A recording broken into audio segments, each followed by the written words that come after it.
Hi, this poem is called May 16th, 2025. It was written for this week's Poems About Prompt, Never Forget. May 16th, 2025. I think of them on May 16th.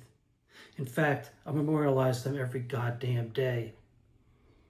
Home or about, wandering a ghost world, I'll be watching The Falling Man thrown on screen in the dim cortex of my velveteen skull, like a musty theater where I alone occupy the back row.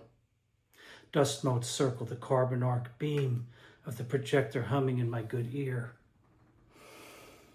No one should have to weigh the relative trauma of mortal exigencies, except the terminally ill, to whom a scheduled departure can be a rational, solemn decision. But there is no dignity in the vise jaws of raging conflagration and isolated altitude. Almost 24 years after, it's too late to hold their hands as they drop.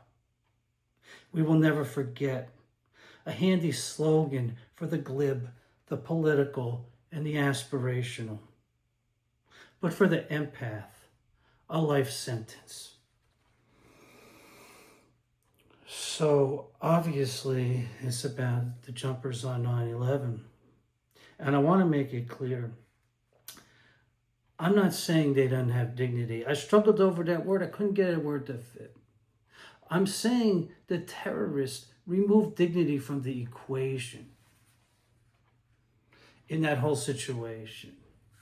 When you're forced between a choice of burning to death or dying from jumping from a building.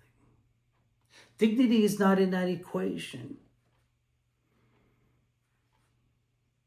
You know, it's just horrifying. And honestly, you know, it's easy for people to say once a year, we will never forget. But when you see it in your head every day, sometime during the day when you wake up, before you go to sleep, you'll see it. It's a life sentence in a way. May 16th, 2025.